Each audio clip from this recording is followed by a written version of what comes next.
честитам денеска за организацијата, но на спортистите кои што добија награди, секако да посакам уште поголеми успеси во годината што доаѓа. После нас тие што конкурира и што беа понатаму за добивање на награда и посакам многу успех наредната година, односно ова 2016. Секако да ги закитат своите рафтови исто така со овие престижни награди за спортисти на годината.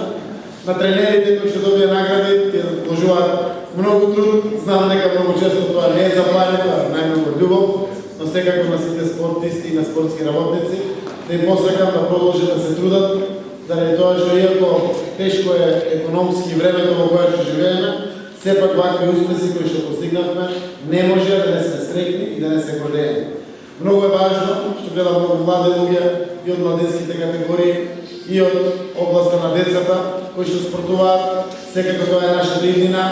Посакувам сите деца, сите младенци, ако не заради вакви награди, барем заради рекреација, да се втурнат во клубовите и да спортуваат, заради тоа што спортот треба да биде наше секојдневие. Општина Струмица годишно помага помеѓу 250-300.000 евра за поддршка на сите спортски клубови. Не постои спортски клуб кој што не е поддржан во општина Струмица.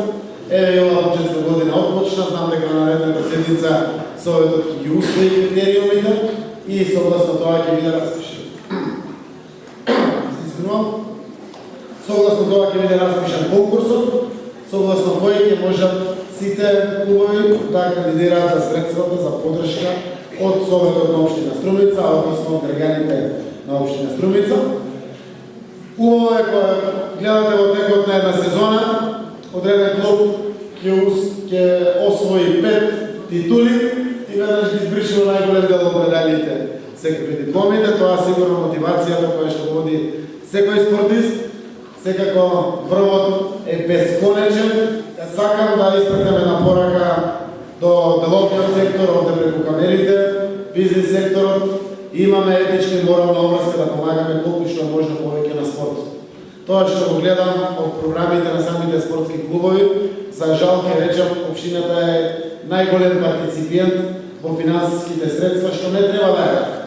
Треба да биде приватниот сектор, но верувам дека тешката финансиска криза која што секако е присутна во нашата земја, па и во Европа, би кажал, си има свое влијание, но тоа не сме да не демотивира во делот на упорното тренирање, максималното вложување од сите нас во постигањето на успесите кон кои што тежееме.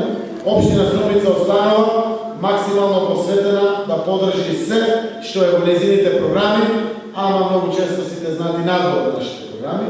Изнаоѓаме секогаш можности за било кои ад-хок организации, турнири, па да бидеме домаќини на некои екипи кои што се пријателски или слично, да изнајдеме средства кои што најчесто се надвор од тие програми, да секако го обелиме образот на нашата Струмица и бидеме домаќини на пријателските клубови. Јас само останам на градот да посакам многу успех во оваа година која што е начнавме сите. Верувам дека Струмица има уште поголем капацитет да освои